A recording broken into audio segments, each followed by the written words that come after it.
नमस्कार, आप देख रहे हैं प्रदेश समाचार और मैं चंद्रकांता बुलंदशहर के गांव अजनारा में आई हूं प्रधान जी से कुछ खास बातचीत करने के लिए गांव की जुड़ी समस्या से और उनसे जुड़े समाधान से लेके। नमस्कार प्रधान जी, हमारे चैनल में आपका बहुत बहुत स्वागत है। पहले आप अपना परिचय दीजिए। मेरा नाम धर्मेंद्र सिंह, ग्राम प्रधान, ग्राम पंचायत फैजल्लापुर अजनारा। प्रधान जी, आपको प्रधान पद पे आए हुए कितना टाइम हो गया? करीब अप्रैल में इलेक्शन हुआ और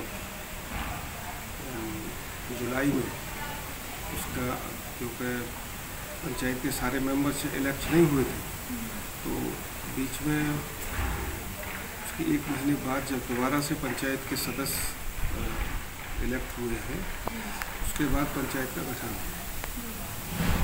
19 जून को हमारा शपथ ग्रहण हुआ। उसके बाद पंचायत अपनी अस्तित्व में आई है जी। उसके बाद कार्यकाल चल रहा है। प्रधान जी, आपने अपने गांव में क्या क्या समस्याएं देखी जो आप प्रधान पद के लिए तैयार हुए? कैसा है, समस्या तो अनेक हैं पंचायत में। पंचायत सबसे कमज़ोर प्रथम इकाई है शासन की। पंचायत को ही दबाया जाता है, जबकि जो एक्ट है हमारा पंचायत राज एक्ट, उसके अनुसार तो पंचायतों को बहुत अधिकार है, पर प्रशासनिक मशीनरी से वो सब चीज़ें नहीं प्राप्त होती हैं जो एक ग्राम पंचायत को होनी चाहिए। जिसके परेशानी क्या है सबसे बड़ी, हमारे पंचायतों में जल निकासी की है। अब हर घर में समरसेबल है जी। अनर्गल उनका इस्तेमाल है, पानी बेतुका इस्तेमाल हो रहा है, तो उसके जो सोर्स हैं जहाँ पर वो स्टोरेज हो सकता है, चाहे तालाब हो, पोखर हो, उन पर बहुत लोगों का बहुत पहले से अतिक्रमण हुआ, नालियों पर अतिक्रमण हुआ, जिस कारण से पंचायत थोड़ी सी कमज़ोर स्थिति में खड़ी होती है जब कहीं पानी की समस्या निकासी नहीं होती है। तालाबों, जो नए तालाब हैं वो तो लगभग से हैं, पर पुराने तालाब बहुत लोगों के चकबंदियों में इधर से उधर कर दिए। जो सबसे बड़ी समस्या है हमारी जो भूजल है, एक तो हमारा भूजल गिर रहा है, दूसरा दोहन ज़्यादा हो रहा है। घर की महिलाएं, आप ये मानिए कि जो एक बाल्टी पानी चाहिए वो 1 क्विंटल पानी खराब होता है। जिस पर मेरा मानना ये है, जनमानस को भी इस समस्या से रूबरू होना चाहिए और सरकार को भी इस पर प्रतिबंध करना चाहिए कि समरसेबल जो घरेलू इस्तेमाल के हैं वो बहुत कम सीमित हों और लगे भी। ये बहुत बड़ी समस्या है। जो पानी वेस्ट करते हैं जी, वेस्टेज जो है वो बहुत ज़्यादा है जी। और मैं एक देश का नागरिक होने के नाते मेरा नहीं, हर व्यक्ति का कर्तव्य है, सरकार का ही नहीं है और पंचायत का ही नहीं है, हर व्यक्ति का कर्तव्य है। और व्यक्ति अपनी सहभागिता नहीं दे पाता, इसलिए पंचायतें सही सुचारू काम नहीं कर पाती। तो प्रधान जी, आपने प्रधान पद पे आए हुए शायद जुलाई में शपथ ली थी, तो आपने अभी तक क्या क्या कार्य कराए? ऐसा है, जो हम शासन का निर्देश है कि सर्वप्रथम तो आप बूथ को तैयार करिए जहां हमारे प्राइमरी जो विद्यालय हैं जिनमें जो आवश्यक चीज़ें हैं पंचायत उन्हें सबसे पहले पूर्ण करे। दूसरा, जो सचिवालय के लिए सरकार का निर्देश है कि सचिवालय सही तरीके से विकसित हो। जहां पंचायतों की भूमि है पर सचिवालय नहीं बने तो वहां बनाया जाए। उन्हें पूर्ण रूप से विकसित करके और पंचायत के रूप में, यानी सचिवालय के रूप में कंप्यूटर से, फर्नीचर से, इलेक्ट्रिसिटी से, ये सब चीज़ उस पर बहुत ज़्यादा काम हो चुका है। जो बहुत थोड़ा सा काम बाकी है वो अतिशीघ्र होगा। शासन का जो निर्देश है पंचायतें उसको पूर्ण कराने के लिए प्रतिबद्ध है। तो प्रधान जी, जो सचिवालय बनवाया आपने, ये पहले से बना हुआ था, रिपेयरिंग कराई है नहीं? नहीं, हमारे यहाँ पहले पंचायत भवन के तौर पर एक भवन 1990 में बना जी। तो उसमें ये तो मुझे नहीं, मैं नहीं कह सकता कि उसमें किस मद का पैसा है, पंचायत का है या समाज के कंट्रीब्यूशन का है, पर उसकी थोड़ी हालत इतनी अच्छी नहीं थी, तो एक कमरा हमने 12 बाई 20 का मैं लेटरिन बाथरूम के तैयार करवाया, जिसमें काम थोड़ा सा बाकी है, बाकी कंप्लीट। नाली खरंजे बनवाए प्रधान जी? नहीं, अभी नाली खरंजे रिपेयर कराए हैं, जो आवश्यक चीज़ें थी। जी जी।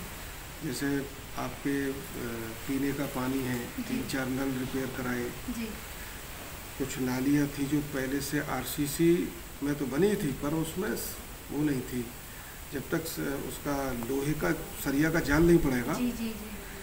उसके साथ आरबीसी का नहीं, आरसीसी का नहीं लेयर नहीं पड़ेगी, तब तक वो चलती नहीं है। महीने साल 2 साल में फिर टूट जाती हैं। तो एक लंबी लाइफ के लिए उसके लिए हमने बीम के तौर पर कुछ ये रिपेयर कराई हैं। हाँ, और जो आपका हमारा शमशान गृह है, जिसमें मनरेगा से डोलबंदी करा के, लेबलिंग करा के, और उसका जो बने हुए थे शमशान के अंत्येष्टि स्थल, उस बहुत अरसे पहले थे, तो उनको रिपेयर कराया है। प्रधान जी, आपके गांव में शमशान भूमि की कितनी जगह है?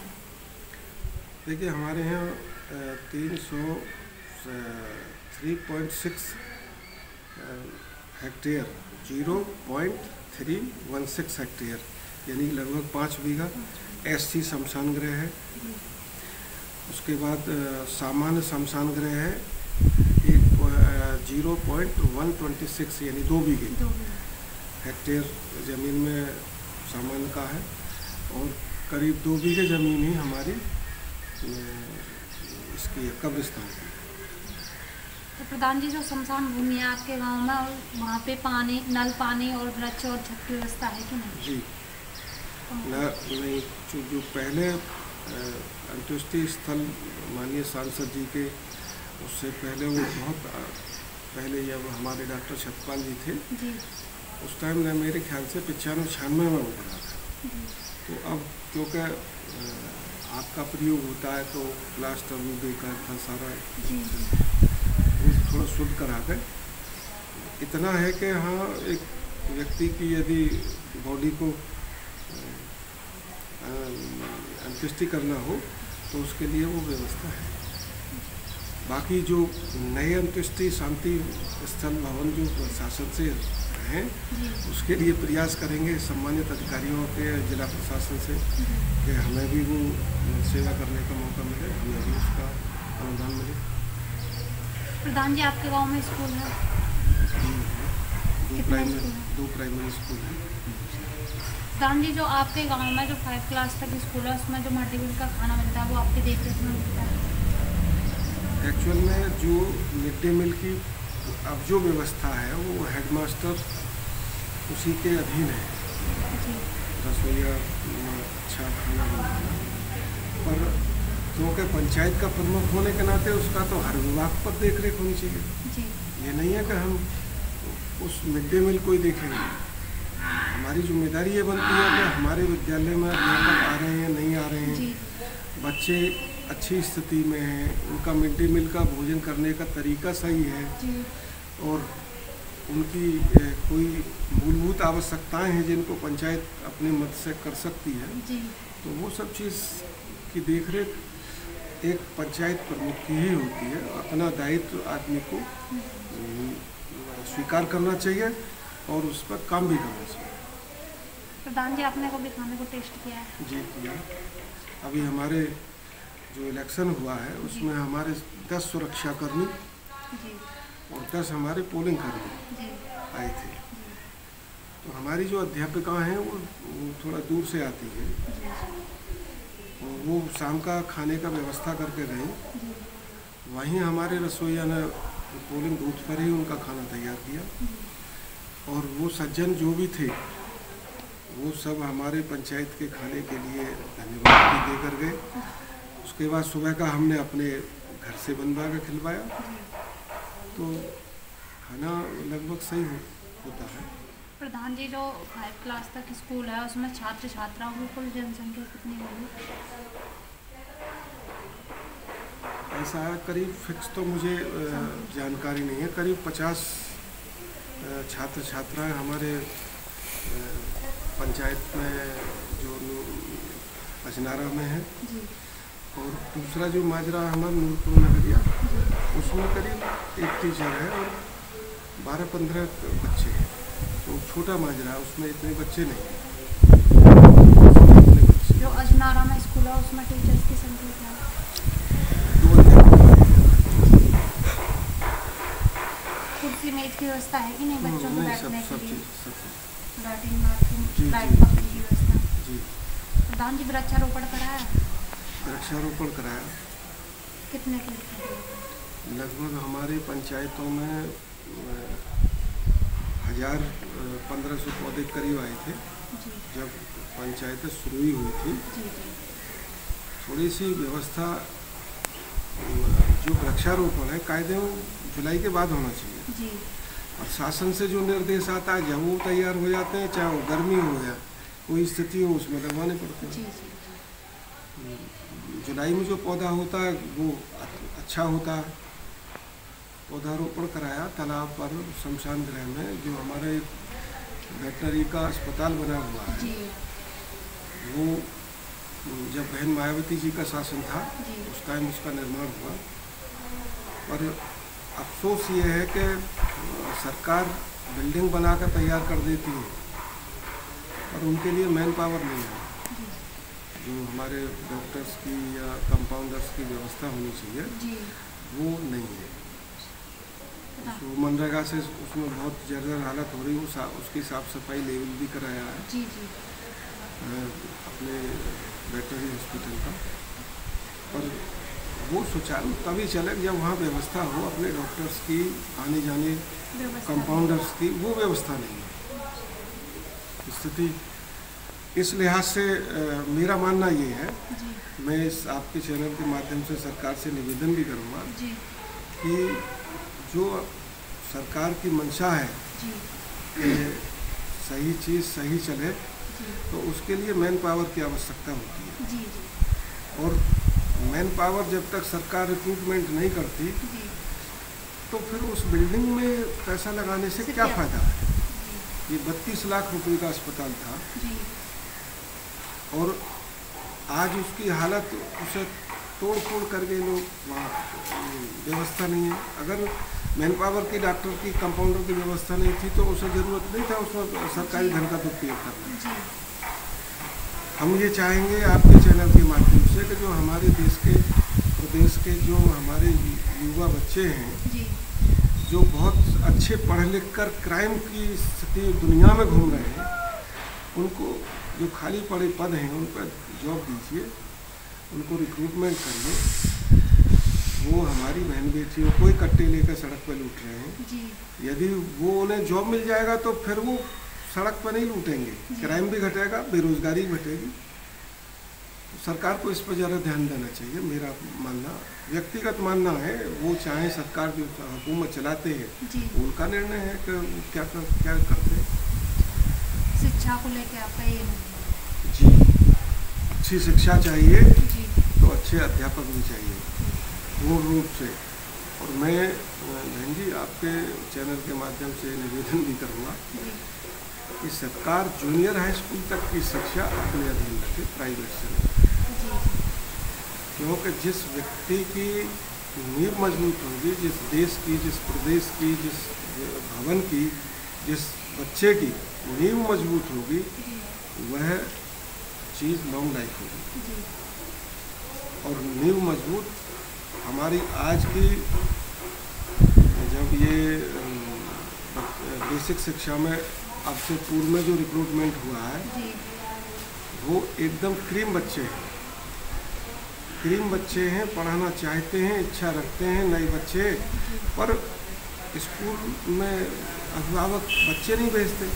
जब बच्चे नहीं भेजेंगे तो फिर कहाँ से आप क्या पढ़ाओगे, किसको पढ़ाओगे। राजनेता मंच पर भाषण देने खड़ा, पर पब्लिक नहीं है सामने, तो क्या राजनेता कह सकते पाएगा, क्या संदेश जाएगा। तो इसी तरीके से यदि हमारी जूनियर हाई स्कूल तक की शिक्षा प्रतिबंधित हो जाएगी प्राइवेट सेक्टर को, तो हमारे बच्चे भी स्कूलों में पहुंचेंगे, हमारे टीचरों को अच्छा पढ़ाने का मौका भी मिलेगा और देश और बच्चा भी मजबूत होगा। मेरा ये मानना है कि ये इस पर सरकार को ध्यान देना चाहिए। जी। प्रधान जी, आपके गांव में विधवाओं की संख्या कितनी है? विधवाओं की तो भाई आप तो नहीं बता सकते। लगभग हमारे यहाँ 100-150 महिला लगभग। पेंशन कितनी? पेंशन जो पात्र है उसकी पेंशन है। पूर्व में हम 5 से 10 में रहे, जब उस टाइम महंगी के शासनकाल की शुरुआत हुई थी, महामायावती पेंशन योजना, उसमें भी करीब 30-32 लोगों को पेंशन दी गई थी। उसके बाद में अखिलेश जी की सरकार आई तो उसमें समाजवादी पेंशन चली थी। और वर्तमान में जो है उसमें जो उसके पात्र श्रेणी है उसके लिए स्वतंत्र हैं। वो आज सिस्टम बदल गया। जब सिस्टम हम लोग करते थे, प्रस्ताव में रखेंगे, उनका आवेदन भरवाएंगे, उनका आय प्रमाण पत्र बनेगा और वो फिर समाज कल्याण विभाग को जाएंगे। लेकिन आज ये है कि ऑनलाइन सिस्टम है, आय प्रमाण पत्र बनवाइए, अगर उसकी श्रेणी में आप आ रहे हैं तो आवेदन ऑनलाइन करिए, सीधे शासन को जाता है और उसकी एक कॉपी आप पंचायत को दे दें या सीधे ब्लॉक में समाज कल्याण विभाग में जमा कर दें, वो यहाँ से जिले स्तर पर चला जाता है। उसका कंसीडरेशन जो होता है वो शासन से ही होता है, उसमें पंचायत कोई इंटरफेयर नहीं कर सकती। जब शासन बजट देगा, जब स्वीकृत करेगा तो देगा। प्रधान जी, उनकी जो विधवा पेंशन है टाइम से आ रही है? विकलांगों की संख्या कितनी है आपके गाँव में? विकलांग हमारे यहाँ करीब 12-13 हमारे बच्चे भाई बहनें विकलांग थे जी। पर जो हमारे पूर्व के पीरियड में जो सज्जन विकलांग थे उन सबको पेंशन है, क्योंकि पेंशन का नियम है उसका 40% और 40% से ऊपर यदि कोई विकलांग है जी। और वो 18 वर्ष पूरा कर चुका है तो उसको पेंशन दी जाएगी। और वो सिस्टम हमने वो है। अब 2-3 बच्चे हैं जिनका एज पूरा हो चुका है, परसेंटेज भी उनकी है, उनका आवेदन कभी क्या नेट पर सिस्टम नहीं खुलता, कई महीने तक सिस्टम नहीं खुलता, इस वजह से वो आवेदन नहीं हुआ। नहीं 2-3 बच्चे हैं, बाकी टोटल लगभग 12-13 होंगे, जिसमें 2-3 ऐसे हैं, कुछ छोटे हैं और 2-3 को पेंशन अभी नहीं, जिसका अंडर प्रोसेस है कि वो नेट पर चढ़ जाए तो हम उसे अपने हस्ताक्षर करा कर पंचायत सेक्रेटरी के करा कर समाज कल्याण विभाग के द्वारा भेज देंगे, स्वीकृति दी जाएगी। प्रधान जी, जैसे भी आप अपने गांव में कोई भी कार्य कराते हो, गली में एक नेता मिल जाते हैं, जैसे आप कार्य कराते हो उस कार्य में हस्तक्षेप करते हैं, ऐसी कोई आपकी समस्या जो आप हमारे चैनल के माध्यम से बताना चाहते हो? देखिए बहन जी, मेरा मानना ये है कि जब आदमी जिम्मेदारी पोस्ट पर है जी, तो उसकी ये जिम्मेदारी बनती है, यदि कोई भाई उससे असंतुष्ट है जी, तो अपने स्तर से उसे संतुष्ट करना जी। और कहीं उसको आवश्यकता पड़ती है कि भाई शासन स्तर से या प्रशासन के उससे होता है तो वो स्वतंत्र है, वो कुछ भी कह सकता है, वो अधिकार है। पंचायत कानून से बंधी हुई हैं, व्यक्ति स्वतंत्र है, उसकी अभिव्यक्ति है कि वो कुछ भी कह सकता है। और यदि कोई कमी है तो ये पंचायत पूरा करें, भाई अपना उत्तरदायित्व तो पंचायतों को भी निभाना होगा। हाँ, हम जनता से तो सिर्फ इतना ही कहेंगे कि वो अपना उत्तरदायित्व निभाए और पंचायत के उत्तरदायित्व में सहभागिता करें। पंचायतें तभी सफल हो सकती हैं कि जब जनमानस की सहभागिता हो, वरना कोई भी हो, कोई भी व्यक्ति हो, कोई समाज हो, कोई संगठन हो, जब तक उसको पूरे मैन पावर का सहयोग नहीं मिलता तब तक वो कुछ नहीं कर सकती। प्रधान जी, आपके और कोई जैसे शिक्षा को लेकर और कुछ टिप्पणी करना चाहते हैं? मैंने शिक्षा के बारे में तो जो मेरा मन था वो मैंने बता दिया, पर शासन स्तर से एक अच्छी आदरणीय मोदी जी और हमारे माननीय मुख्यमंत्री जी का जो मिशन है कि एक राष्ट्र स्वावलंबी हो, आत्मनिर्भर हो, उसके लिए कुशल डेवलपमेंट, कुशल चाहिए मैन पावर, तो वो बहुत ज़रूरी है कि वो अपने जितने ऑथराइजेशन है उसके अनुसार उसे चयनित करें। बहुत लोग बहुत अच्छे बच्चे हैं जो आज इस बात के लिए घूम रहे हैं कि हमें कहीं जॉब मिले, और जो जॉब अच्छे बच्चे आएंगे। मेरा तो मैन आपके इस चैनल से ये भी कहना है कि जो सरकारें, जब हमारा देश आज़ाद हुआ पॉपुलेशन 40-45 करोड़ थी, रिटायरमेंट एज 58 वर्ष थी। आज देश की 140-45 करोड़ जनता है, रिटायरमेंट एज 62 वर्ष है, सीटें वही हैं, तो उससे और बेरोजगारी बढ़ती है, घटती नहीं है। लोग सिर्फ स्वास्थ्य लाभ के लिए रिटायरमेंट एज शासन बढ़ा रहा कि हमारी समझ से दूर है, और मेरा मानना ये है कि बेरोजगारी दूर करने के लिए अच्छे बच्चों को नौकरी देनी होगी, और देश को डेवलपमेंट जो नींव है ना वो शिक्षा से ही है। शिक्षा, सुरक्षा और स्वास्थ्य इस पर बहुत ज़्यादा आवश्यक है। ठीक है, नमस्कार। मैं ऐसे ही वीडियोस देखने के लिए सब्सक्राइब करें प्रदेश समाचार नेटवर्क, और लेटेस्ट वीडियोस के नोटिफिकेशन के लिए बेल आइकन दबाना ना भूलें।